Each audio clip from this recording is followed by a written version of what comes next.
आपसे सवाल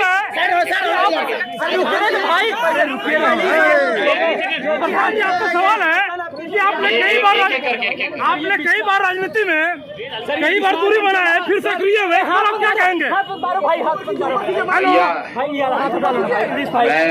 पहली बार राजनीति में जी अभी ही आया हूँ, आज से 3.5 साल पहले, जब मैंने यहाँ पैदल चलना चंपारण से शुरू किया और उसका एक ही उद्देश्य रहा है कि बिहार में व्यवस्था के परिवर्तन के लिए जो यहाँ पर सबसे पहला काम है कि लोगों का राजनीतिक बंधुआ मजदूरी खत्म किया जाए। यहाँ 5 बरस नेता लोग जनता को लूटता है, परेशान करता है और चुनाव के समय जनता के पास विकल्प नहीं रहता है, तो लालू जी के डर से भाजपा नीतीश और भाजपा का डर दिखाकर लालू जी का लालटेन में किरासन तेल बनकर लोगों का जीवन जल रहा।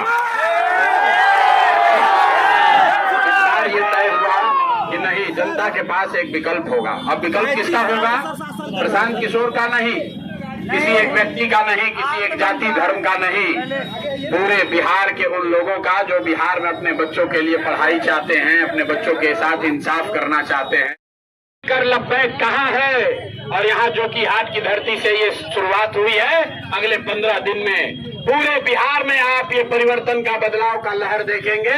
14 तारीख को एक नई व्यवस्था बनेगी जिसका नाम है जन सुराज। और जब ये व्यवस्था बनेगा तो और कुछ काम हो या न हो, पहला काम क्या होगा?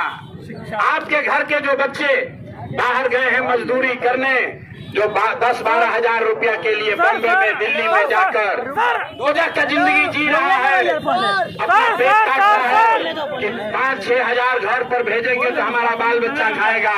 जन सुराज ने पहला वादा किया है कि अगर जन सुराज की व्यवस्था 14 को बन गई तो आप में से किसी के बच्चे को, किसी के पति को, किसी के भाई को, किसी के भतीजा को 10-12 हजार रुपया के रोजी रोजगार के लिए अपना गांव अररिया, जो कि हाट बिहार सीमांचल छोड़कर दूसरे राज्य में नहीं जाना पड़ेगा। अगर आप अपने बच्चों को, आपकी राजनीतिक बंधुआ मजदूरी को जन सुराज ने खत्म कर दिया, आपके सामने विकल्प आ गया।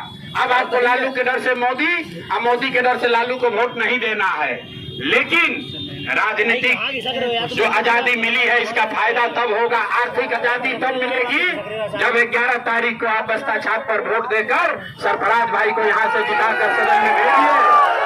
सरफराज भाई को जिताकर भेजिए ताकि इस बदलाव के अभियान में जो कि हाट का एक बड़ा योगदान हो। एक साथी सिर्फ जो कि हाट का नहीं, पूरे सीमांचल का नेतृत्व करे, जैसे इनके वालिद साहब, जैसे इनके वालिद पूरे सीमांचल का नेतृत्व करते थे, वैसे सरफराज भाई भी पूरे सीमांचल में मुसलमानों